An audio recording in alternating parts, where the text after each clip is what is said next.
रामचंद्र कृपालो भजमन हरण भव भय दारुणम्।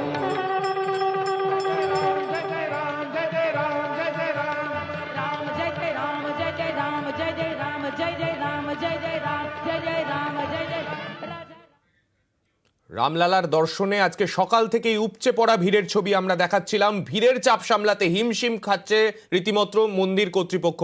ভিড়ের চাপে মন্দির চত্বরে চরম বিশৃঙ্খলা, ভিড়ে আহত এবং অসুস্থ বেশ কয়েকজন।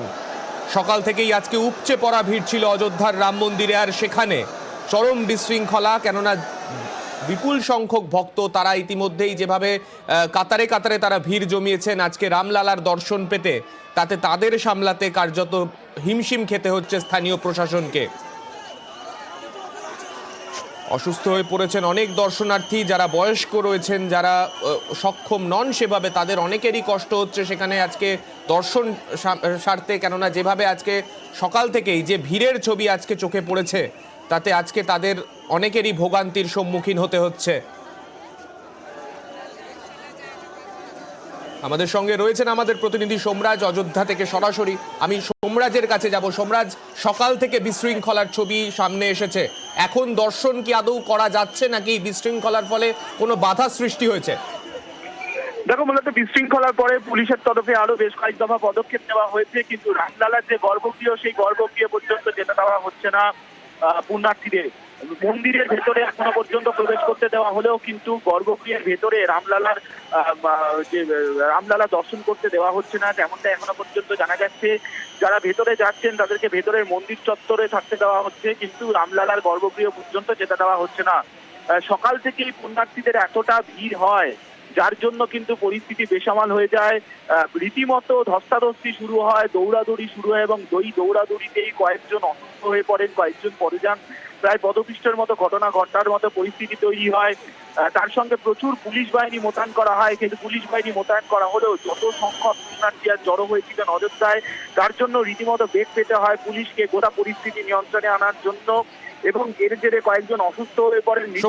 ভিড় সামলাতে যাদেরকে দেখা যাচ্ছে, শুধুমাত্র কি উত্তরপ্রদেশের পুলিশই সেখানে রয়েছে নাকি কেন্দ্রীয় বাহিনীকেও মোতায়েন করতে হয়েছে? দেখো, কেন্দ্রীয় বাহিনীও মোতায়েন রয়েছে, বিশেষ করে সিআইএসএফ এর যারা বিশেষ প্রশিক্ষিত, যারা গত কয়েকদিন ধরেই অযোধ্যার নিরাপত্তার জন্য ছিলেন, রাম মন্দিরের উদ্বোধনের নিরাপত্তার জন্য ছিলেন, তাদেরকেও বাড়তি হিসাবে রাখা হয়েছে ইতিমধ্যেই গোটা অযোধ্যা জুড়ে। তার সঙ্গে এনডিআরএফ ও মোতায়েন করা রয়েছে, এনডিআরএফ ও মোতায়েন রয়েছে, ফলত বিভিন্ন এজেন্সির বাহিনীকেই মোতায়েন করা রয়েছে। তার সঙ্গে প্রচুর পুলিশ উত্তরপ্রদেশে তাদের মোতায়েন করা হয়েছে, র্যাব মোতায়েন করা হয়েছে, এবং তার সঙ্গে সিআইএসএফ এর বিশেষ প্রশিক্ষিত বাহিনীকেও মোতায়েন করা হয়েছে। চেষ্টা করা হচ্ছে পুণ্যার্থীদের একটি নির্দিষ্ট লেন বরাবর যাতে মন্দির চত্বরে ঢোকানো হয়। যেটা সমস্যা তৈরি, যেটা অনেক পুণ্যার্থী যেটা অভিযোগ করছিলেন আমাদের সামনে, যে মূলত আজকে যেহেতু প্রথম দিন, তাই কোনো নির্দিষ্ট করে কোনো নিয়ম তৈরি করা হয়নি মন্দিরে যাওয়ার জন্য।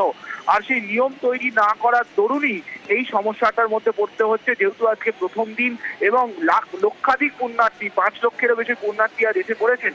এবং যেটা আরো সমস্যা তৈরি হচ্ছে যে রাম জন্মভূমি ট্রাস্ট, যাদের অধীনে এই রাম মন্দির, তারা এই গোটা বিষয়টি সামলাবেন নাকি জেলা প্রশাসন সামলাবে, সেটা নিয়ে একটা সমস্যাও তৈরি হচ্ছে, যেটা বলছেন পুণ্যার্থীরা বা দোকানদারদের একাংশ যেটা দাবি করছে। ফলত সব মিলিয়ে মন্দির চত্বরে এখনো পর্যন্ত পুণ্যার্থীরা প্রবেশ করছেন, কিন্তু যত সংখ্যক পুণ্যার্থীরা রয়েছেন তার তুলনায় ক্ষেত্রে তুমি যেটা বললে, অর্থাৎ ট্রাস্ট সামলাবে নাকি পাশাপাশি পুলিশ বা স্থানীয় প্রশাসন সামলাবে এই ভিড়কে, সেইটা নিয়ে একটা সমন্বয়ের সমস্যা হচ্ছে। কিন্তু এই সমস্যার মধ্যেও ভবিষ্যতের ক্ষেত্রে কি করা হবে সেই নিয়ে কোনো সিদ্ধান্ত কি এখনো পর্যন্ত নেওয়া গেছে অযোধ্যাতে? দেখো, গোটা বিষয়টি নিয়ে দফায় দফায় বৈঠক করছে অযোধ্যার যিনি এসএসপি রয়েছেন তিনি বৈঠক করছেন, পাশাপাশি জেলা প্রশাসনও বৈঠক করছে, মন্দির ট্রাস্টের সঙ্গে বৈঠক করা হচ্ছে। সকাল থেকেই রাম জন্মভূমি ট্রাস্টের বিভিন্ন যারা পদাধিকারী রয়েছেন তারা দফায় দফা আলোচনা চালাচ্ছেন। তার কারণ, এতটা যে ভিড় হবে সেটা আশঙ্কা করেই ছিল জেলা প্রশাসন, কিন্তু এই ভিড়কে সামাল দেওয়ার জন্য যে মেকানিজম তৈরি হওয়া প্রয়োজন, সেই মেকানিজমে কোথাও একটা গলদ হয়ে গেছে, তাই এমনটাই মনে করা হচ্ছে। আর যেহেতু প্রথম দিন এত সংখ্যক পুণ্যার্থী এসে পড়েছে অযোধ্যায়, আর সকাল থেকে কালকে রাতেও এতটাই ভিড় হয়েছিল, বাধ্য হয়ে পুণ্যার্থীদের ঢুকতে দিতে হয়েছিল, এবং আজ সকালবেলাতেও এত সংখ্যক পুণ্যার্থী যদি ঢুকতে না দেওয়া হয় তাহলে পদপিষ্টের মতো পরিস্থিতি তৈরি হবে। তাই গোটা বিষয়টি সামাল দেওয়ার জন্যই এখনো পর্যন্ত প্রচুর পুলিশ মোতায়েন করা হয়েছে। তবে দফায় দফায় কিভাবে এই ভিড়কে নিয়ন্ত্রণ করা হবে তার জন্য বেশ কয়েক দফা সিদ্ধান্তও নিয়েছে, কিন্তু যেটা জেলা প্রশাসন দাবি করছে যে সেই সিদ্ধান্তগুলোকে কার্যকরী করতে বেশ কিছুটা সময় লেগে যাচ্ছে। এবং যেহেতু এত সংখ্যক পুণ্যার্থী এসে পড়েছেন অযোধ্যায়, এবং দেখো সকাল 11টা থেকে দুপুর 2টা পর্যন্ত মন্দির বন্ধ করার কথা, কিন্তু সেই মন্দির পর্যন্ত বন্ধ করা যাচ্ছে না, কারণ বন্ধ করলেই আরো বেশি ভিড় তৈরি হবে, সেই ভিড়কেও নিয়ন্ত্রণ করতে সমস্যা হবে। তাই ইতিমধ্যেই কিন্তু রাস্তায় চলাচল বন্ধ করে দেওয়া হয়েছে, গাড়ি চলাচল বন্ধ করে দেওয়া হয়েছে। গোটা রাম মন্দির চত্বর জুড়ে প্রায় 7 কিলোমিটার এলাকা জুড়ে গাড়ি চলাচল বন্ধ করে দেওয়া হয়েছে।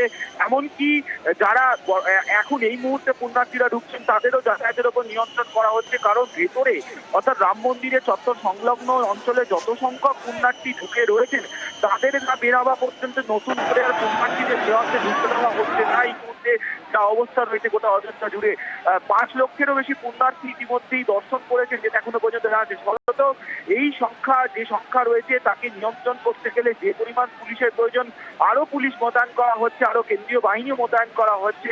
তবে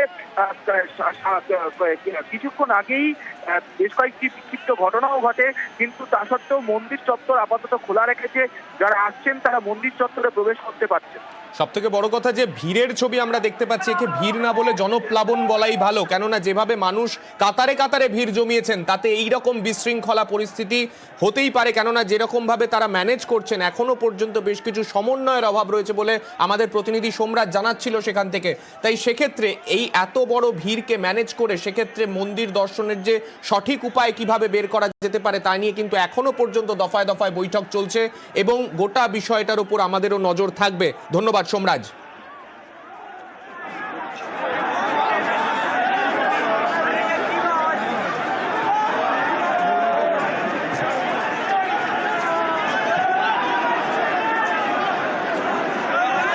গতকাল রামলালার প্রাণ প্রতিষ্ঠার পর থেকেই রাম মন্দিরকে ঘিরে মানুষের উন্মাদনা চোখে পড়ার মতো ছিল। সেই ভিড় সামলাতে কিছুটা হিমশিম খেতে হচ্ছে বর্তমানে রাম মন্দিরের কর্তৃপক্ষকে এবং তার পাশাপাশি স্থানীয় প্রশাসনকেও।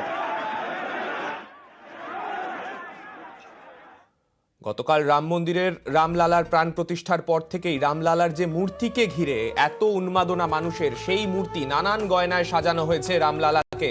রামলালার সোনার মুকুটে হিরে, চুনি, পান্না, পট্টবস্ত্রে সোনার কারুকাজ রয়েছে, মালায় কৌস্তব মণি দেখা যাচ্ছে, এবং বিজয় মালা যা পরানো হয়েছে রামলালাকে তাতে হিরে পান্না রয়েছে। হিরে, চুনি, পান্নার বাজু তা ব্যবহার করা হয়েছে রামলালার মূর্তিতে। হাতে সোনার বালা পরানো হয়েছে, রামলালার মুক্তোর একটি আংটি পরানো হয়েছে তাকে, চুনি বসানো সোনার পায়েল পরানো হয়েছে রামলালাকে, পাশাপাশি বাঁ হাতের সোনার ধনুকে মুক্তো, চুনি, পান্নার মতো দামি দামি মণিমুক্তকে ব্যবহার করা হয়েছে। ডান হাতে সোনার তীর, কপালে হিরে, চুনি খচিত তিলক, রামলালার পায়ে সোনার পদ্ম সবই ব্যবহার করা হয়েছে সেখানে।